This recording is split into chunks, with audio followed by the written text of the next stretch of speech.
Chapter 14. Jesus at the Pharisee house. One Sabbath, when Jesus went to eat in the house of a prominent Pharisee, he was being carefully watched.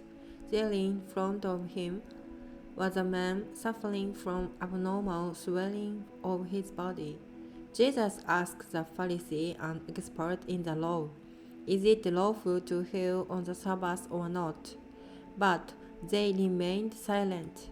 So, taking hold of the man, he healed him and sent him on his way.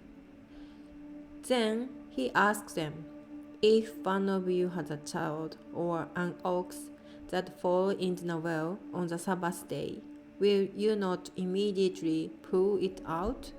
And they had nothing to say. When he noticed how the guests picked the place of honor at the table, he told them this parable. When someone invites you to a wedding feast, don't take the place of honor for a person more distinguished than you may have been invited. If so, the host who invited both of you will come and say to you, "Give this person your seat." Then, humiliated, you will have to take the least important place. But when you are invited, take the lowest place, so that when your host comes, he will say to you, "Friend, move up to a better place." Then you will be honored in the presence of all the other guests. For all those who exalt themselves will be humble, and those who humble themselves will be exalted. Then Jesus said to his host, "When you give a luncheon or dinner, don't invite your friend, your brother or sister, your relative, or your rich neighbor.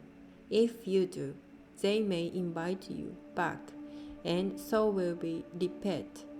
But when you give a banquet, invite the poor, the crippled, the lame, the blind, and you will be blessed. Also, they cannot repay you. You will be repaid as a resurrection of the righteous." The parable of the great banquet.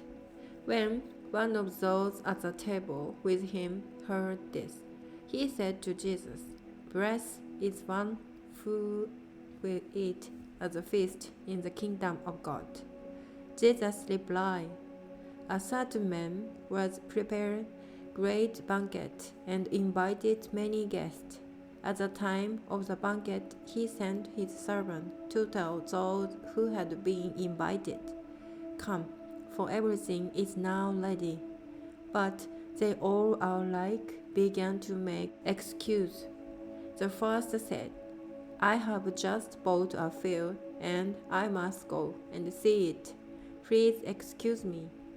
Another said, 'I have just bought 5 yoke of ox, and I'm on my way to try them out. Please excuse me.'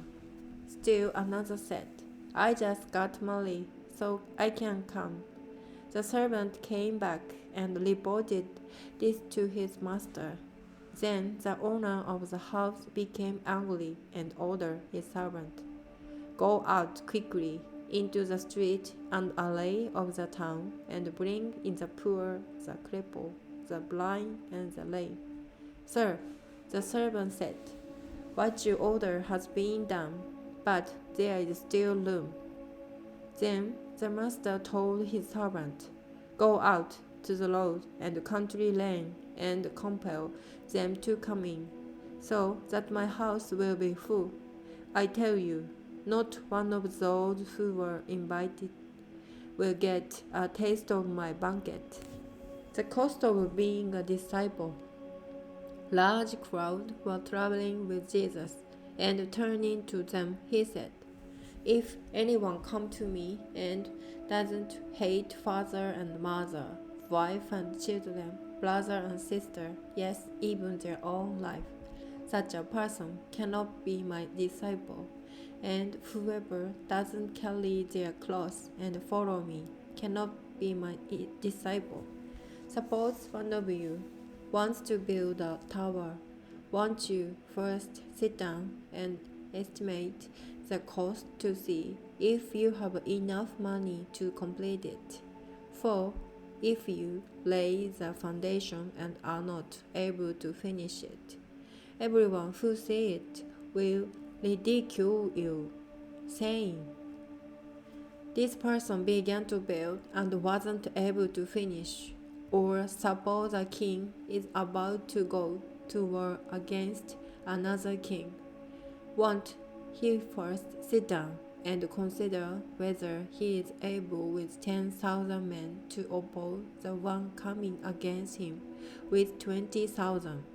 If he isn't able, he will send a delegation while the other is still a long way off and will ask for terms of peace.